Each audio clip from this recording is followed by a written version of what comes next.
अभी मैं बहुत ही लंबा भाषण सुन रहा था। लगता है कि बहुत लोग काल्पनिक दुनिया में रहने में विश्वास करते हैं।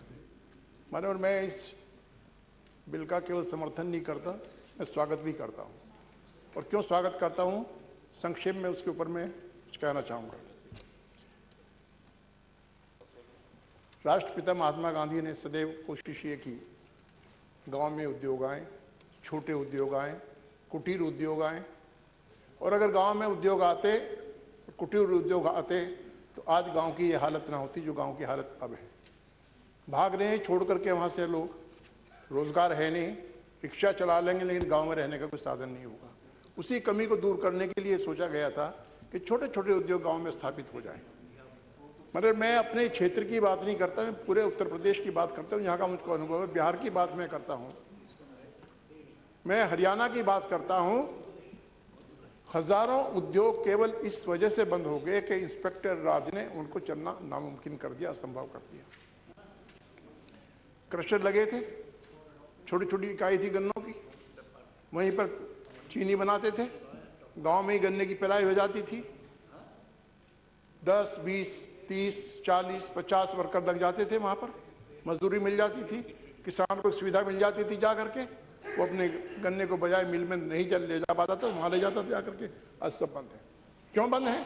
ये जो इंस्पेक्टर राज है मान्यवर, इंस्पेक्टर राज एक ऐसा शब्द है कि आज इसने इतनी कुख्यातपन अपना लिया कि जहां जाएगा वहीं पर उस उद्योग को भी समाप्त करके आएगा।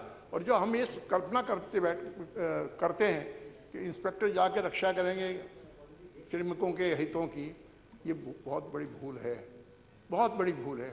जो बड़े बड़े उद्योग हैं मान्यवर, जहां पर इस रक्षा की आवश्यकता है, वहां तो इतने विद्वान लोग बैठे हैं, वहां लेबर अफसर उनका अपना भी बैठा हुआ है, पर्सनल ऑफिसर भी बैठा हुआ है, लीगल ऑफिसर भी बैठा हुआ है। वो कुछ ना कुछ कमी निकाल करके जिस श्रमिक को निकाल करके रहेंगे और तमाम उम्र सुप्रीम कोर्ट तक लड़ लेगा, लेकिन उसको दोबारा रोजगार नहीं मिलेगा, वेतन नहीं मिलेगा। यहां तो कोशिश इस बात की होनी चाहिए थी कि बजाय किसी इंस्पेक्टर का पंजा लगाने के और रेगुलेटर होने के, एक फैसिलिटेटर होना चाहिए। कैसे उस उद्योग को आगे बढ़ाया जाए, प्रोत्साहन दिया जाए उस उद्योग को, वो मंशा आपकी है नहीं। माने बार हम कल्पना करेंगे इस बात की कि जिस व्यक्ति ने गांव में छोटा सा उद्योग लगाया, करगाई लगा लिया, क्रशर लगा लिया और छोटा कोई पीसने का उद्योग लगा लिया, वो कोई वहां पर अपना लॉबस्टर रखेगा क्या? वो इस कानून को समझने के लिए उसको एक टेक्निकल आदमी की आवश्यकता पड़ेगी, एक कानून समझने की आवश्यकता पड़ेगी। मैं तो आगे भी कहता हूं मान्यवर, जो आप लाए हैं अमेंडमेंट, इसमें और आगे की भी आवश्यकता है। और आगे की आवश्यकता उसमें यह है कि जो भाषा आज हमारे अधिनियम के कानून की होगी, वो सामान्य भाषा नहीं रही, ना सामान्य व्यक्ति के लिए रही। मेरे जैसा व्यक्ति मान्यवर थोड़े दिन कानून पढ़ा भी हो, हमें भी दिक्कत आती है इस भाषा को समझने में जाकर के, और कभी कभी डिक्शनरी हमें अडॉप्ट करनी पड़ती है। आवश्यकता तो इस बात की थी कि इतना सरलीकरण हो जाए कि वो छोटा उद्योग लगाने वाला व्यक्ति भी उस भाषा को समझ जाए और उसको कहीं अदालत में जाने की आवश्यकता ना पड़े, किसी की लीगल ओपिनियन की उसको आवश्यकता ना पड़े। आवश्यकता इस बात की थी। आखिर कितने कंट्रोल हम करेंगे? एक के बाद एक कंट्रोल अगर उसके ऊपर होगा तो कौन चला लेगा उद्योग अपना? मैं तो आनंद मंत्री जी का एक तरह से अभिनंदन करता हूं इस बात के लिए कि उन्होंने सोचा तो सही, और ये केवल अभी नहीं आ गया, कितने स्टेजेस पे इस पर विचार हुआ मान्यवर। राज्यसभा में विचार हुआ, स्टैंडिंग कमेटी में विचार हुआ, और तमाम जगह विचार होने के बाद में तब जाकर के यहां पर लाया गया। और स्टैंडिंग कमेटी में तो सभी दलों के नेता रहते हैं, सभी दलों के प्रतिनिधि रहते हैं, वहां पर विस्तार से विचार वहां पर हुआ। लेकिन हाँ, आगे भी विचार करने की आवश्यकता, मैं तो इस बात के ऊपर बल देता हूं। आगे क्या विचार किया जाए? आगे विचार ये किया जाए कि जितने भी ये परफॉर्मा अभी भी आपने रखे हैं, आखिर उद्योग चलेगा, कोई संस्थान चलेगा, पारस्परिक विश्वास पे चलेगा, वो तनाव की स्थिति पे नहीं चलेगा कि हर वक्त वहां कोई ना कोई खड़ा रहेगा, तुमने ये फॉर्म भरा नहीं भरा, तुमने इसका रिटर्न दाखिल किया नहीं किया। अगर रिटर्न ही दाखिल होते रहेंगे तो उद्योग तो चलने से रहा। मतलब थोड़ा बहुत अनुभव सरकार में रहने का हमको भी प्राप्त हुआ। और मैं खाद्य मंत्री होता था, मैंने देखा कि एक व्यक्ति को अपना रोजगार चलाने के लिए 25 फार्म की आवश्यकता पड़ती थी। और जब मैंने पूछा उन लोगों को बुला करके और उसके रिन्यूअल के लिए में जानकारी प्राप्त की, हर दिन कोई ना कोई उस दुकानदार का प्रतिनिधि या तो आरएफसी के यहाँ रहता था, या कलेक्टर के यहाँ रहता था, या डीएसओ के यहाँ रहता था। आखिर मैं सोचता रहा कि अगर इसके इतने आदमी यहाँ पर लगे रहेंगे तो ये दुकान कहाँ से चला लेगा, अपना व्यापार कहाँ से चला लेगा। मैंने स्टैंड ले करके सरलीकरण करते हुए एक कंपोजिट लाइसेंस बना दिया और हमेशा के लिए बना दिया। आज कहीं दिक्कत नहीं है, कोई परेशानी नहीं। ऐसा ही विचार हम भी करें। अगर किसी ने मजदूर रखा है तो मजदूर का मतलब ये नहीं कि वो उसने शोषण करने के लिए रखा है, उसको रोजगार देने के लिए उसने रखा है। उसका गुजर बसर उसकी निर्भर करता है। उद्योगपति के या छोटा मोटा जो काम करता है उसके और श्रमिक के बीच में यदि आपस का समन्वय सामंजस्य नहीं होगा, आपस का विश्वास नहीं होगा, तो उद्योग तो स्वतः ही चौपट हो जाएगा। आज हमें पूरे अपने दर्शन को बदलने की आवश्यकता है, अपने सोच को बदलने की आवश्यकता है कि हम परस्पर के विश्वास के आधार पर आगे काम लेकर के चलें। केवल ये जितने भी कानून हैं ये अविश्वास के भाव के हैं।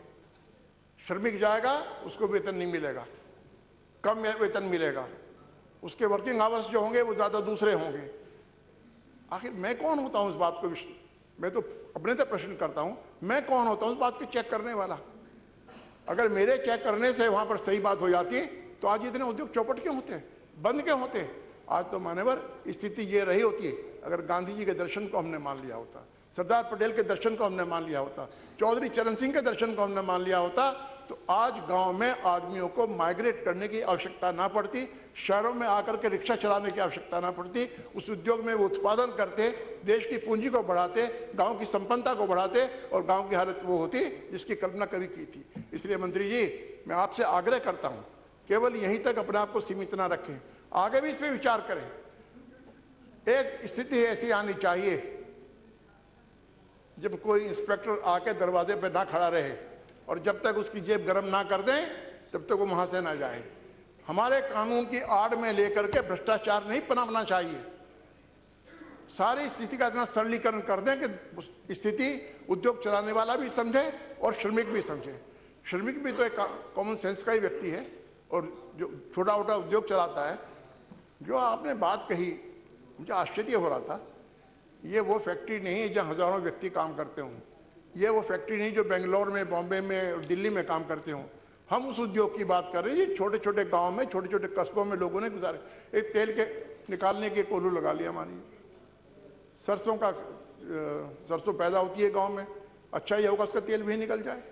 धान पैदा होता है, धान की बात बहुत उठी यहाँ पर, धान पैदा होता है गांव में, अगर धान को के क्रश करने के लिए वहीं पर मशीन लगा ली जाए, धान का मिल लगा लिया जाए और उसमें मान लीजिए 15, 20, 25 आदमी काम करें तो किसान को भी और वहां के रहने वालों को भी रोजगार भी मिलेगा, आमदनी भी मिलेगी, आसानी भी और सुविधा भी मिल जाएगी। और अगर वहां पर रोजाना वो इंस्पेक्टर खड़े रहेंगे जांच करने के लिए कि रजिस्टर दिखाओ, फलां रिटर्न दिखाओ, फॉर्म जमा किया नहीं किया, वेतन स्लिप दिखाओ, तो कैसे चल जाएगा वहां पर। इसलिए मैं आपसे आग्रह करता हूं कि जहां आपने एक क्रांतिकारी कदम उठाया है सरकार ने, उसके साथ साथ ये भी विचार करें कि जो हमारा परफॉर्मा है उसका इतना सरलीकरण हो जाए कि हर आदमी की समझ में आ जाए।